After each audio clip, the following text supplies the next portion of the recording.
Welcome to Screenwriters Rewatch. If you've been keeping up, you'll know that Alex and I are on a journey through the wizarding world of Harry Potter. And this week, we truly set foot in this world in The Prisoner of Azkaban.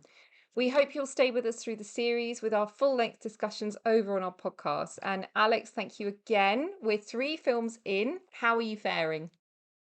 I'm getting better with them, if I'm honest. It is nicer that we've sort of left the Christopher Columbus childlike films behind, and we're getting into the bit more adult, bit darker, heading for the David Yates bland world that we know and love as Harry Potter.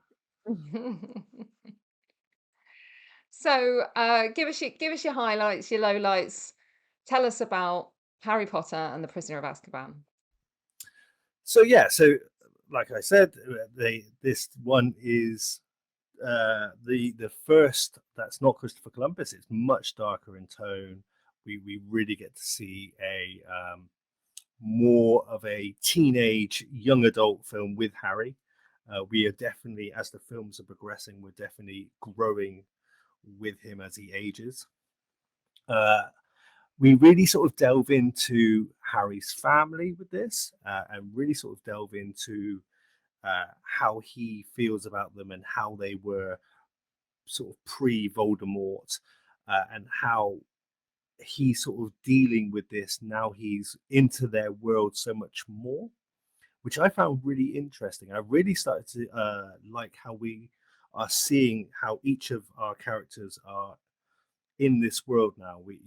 Harry's very much there. We've got the young kids sort of coming in, but it's nice to see everybody settling into their places. Malfoy becomes a nice little antagonist for some parts of it, but quite weak for the most part. But it's just really nice to really sort of deal with more adult themes as well. We really hit home about fear is a big presence within this film, and I'm sure we'll talk so much more about how they've come to bring things up like that. But it's a really sort of thing, and what I liked about that is it actually had a message for kids watching it. Unlike the other ones, which are a bit more of a family romp, I felt this one really tried to connect with a teenage angst audience, and try and speak to them and try and give them a moral message to sort of take away from it, which also I think starts to play into what will happen in the future of the film series. So it was really a breath of fresh air, I would say. But I still have my issues.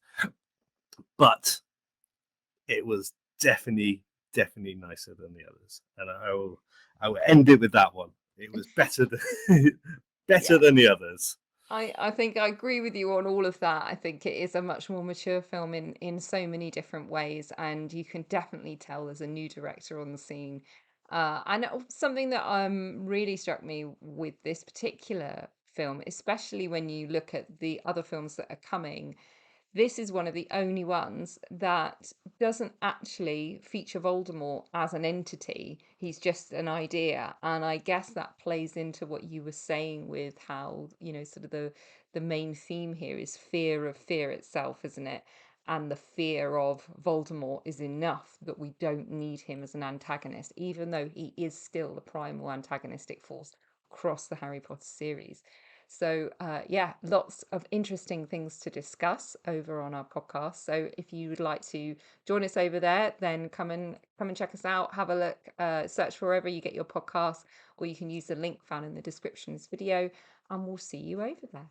Thanks so much for watching our video, everybody. We really hope you enjoyed it. You can like us and subscribe to us over here on YouTube. And if you want to hear more of this conversation, head over to Spotify, Apple, places like that for a much longer version. But for now, YouTube thinks you'll like these ones.